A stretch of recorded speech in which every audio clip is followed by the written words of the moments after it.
வணக்கம். நான் உங்கள் ஜோதிடர் உமா தேவராஜ். நம்ம எந்த கோவிலுக்கு போனாலும் நம்ம பேர் கூட நம்மளுடைய நட்சத்திரத்தை சொல்லி தான் அர்ச்சனை செய்கிறோங்க. நட்சத்திரம் ரொம்ப முக்கியமானது அப்படிங்கிறதுக்கு இதுவே ஒரு பெரிய சான்றாக இருக்குங்க. இன்னைக்கு நம்ம நட்சத்திர வரிசையில் இருக்கக்கூடிய முதல் நட்சத்திரமான அஸ்வினி நட்சத்திரத்தை பற்றி பார்க்கலாமுங்க. இது காலபுருஷனுடைய முதல் வீடான செவ்வாயோட ஆட்சி வீடான மேசத்தில் முழு நட்சத்திரமாக இடம்பெற்றிருக்குதுங்க. இந்த நட்சத்திரத்துக்கு அதிபதி யாருன்னு பார்த்தீங்கன்னா ஞானகாரகன் கேது. இவங்க கொஞ்சம் வேகமாக இருப்பாங்க. அஸ்வினியில் பிறந்தவங்களுக்கு இந்த செவ்வாயுடைய வேகமும் கேதுவுடைய ஞானமும் இருக்குங்க. அஸ்வினியில் பிறந்தவங்களை பார்த்தீங்கன்னா எந்த ஒரு செயலை செஞ்சாலும் அதில் ஒரு புதுமையை புகுத்துறதுக்காக முயற்சி பண்ணுவாங்க. இவங்க சிறந்த ஆராய்ச்சியாளர்களாகவும் இருப்பாங்க.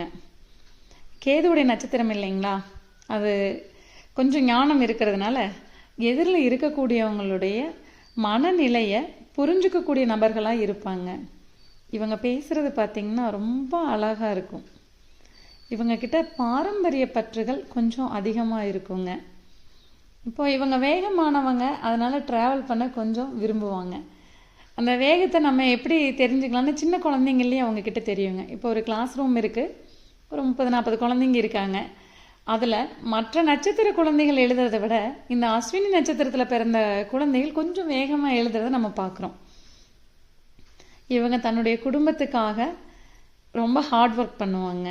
தன்னோட குடும்பத்தை பாதுகாக்கிறதுக்காக நிறைய மெனக்கிடுவாங்க.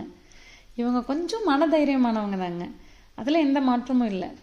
ஆனால் இவங்களோட உடம்பை இவங்க எப்படி கெடுத்துக்குவாங்கன்னா, இந்த கவலைகள் அப்படிங்கிற விஷயங்கள் இவங்களை கொஞ்சம் உடலை டவுன் பண்ணுங்க. ஸோ இவங்க கவலைப்படக்கூடாதுங்க. இவங்க கொஞ்சம் ட்ராவல் பண்ணுறத ரொம்ப விரும்புவாங்க. இவங்க குடும்பத்தில் போலீஸ்லேயோ ஆர்மிலேயோ இந்த மாதிரி யூனிஃபார்ம் சர்வீஸ் அப்படின்னு சொல்லக்கூடிய வேலைகளில் ஆட்கள் இருப்பாங்க. மருத்துவத்துறையில் ஒரு சர்ஜென்ட்டாகவோ இல்லை ஒரு மருத்துவராகவோ இருப்பாங்க, இல்லை ஒரு சிபிஐயாக கூட இருப்பாங்க. இவங்க கூட பிறந்தவங்களுக்கு ரொம்ப உதவி பண்ணுவாங்க. கூட பிறந்தவங்களை பேணி பாதுகாக்கிறதுல இவங்களுக்கு நிகர் இவங்க தாங்க. இவங்களுக்கு நல்ல நண்பர்கள் அமைவாங்க. இவங்க சின்ன வயசில் ரொம்ப கஷ்டப்பட்டு பின் வாழ்க்கையில் முன்னுக்கு வருவாங்க. இப்போ அஸ்வினியில் சந்திரன் நிற்கிறது மட்டும்தான் அஸ்வினி நட்சத்திரம் வேலை செய்யுமான்னு கேட்டால் இல்லைங்க. இப்போ அஸ்வினியில் ஏதாவது ஒரு கிரகம் இருக்குது. இப்போ உதாரணமாக ஒரு சுக்கிரனே இருக்குங்க. சுக்கிரன் தசை நடத்துகிறாரு.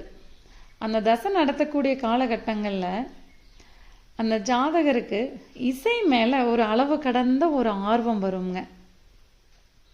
அஸ்வினியில் பிறந்தவங்களுக்கு சிலருக்கு அரசியல் ஈடுபாடுகள் கூட இருக்குங்க.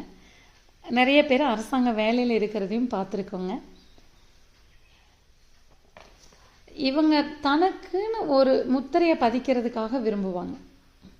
இவங்களுடைய பேரை சொன்னால் ஒரு அடையாளத்தோடு சொல்லணும் அப்படிங்கிற மாதிரி ஒரு ரெக்கார்ட் பிரேக் பண்ண தான் இவங்க விரும்புவாங்க. இவங்களில் நிறைய பேர்கிட்ட அந்த குழந்தைத்தனமும் இருக்குங்க. இவங்க ஆன்மீகம் சார்ந்த தொழில் செய்கிறதுலையாகட்டும், மருத்துவம் சார்ந்தோ போக்குவரத்து சார்ந்த தொழிலோ ஜோதிடமோ இதில் அஸ்வினி நட்சத்திரத்துக்காரங்க இருந்தாங்கன்னா இவங்களுடைய வாடிக்கையாளர்கள் இவங்களை விட்டுட்டு வேற ஒருத்தங்க கிட்ட போக விரும்ப மாட்டாங்க. இப்போ உதாரணமாக எத்தனையோ டாக்டர் இருக்காங்க.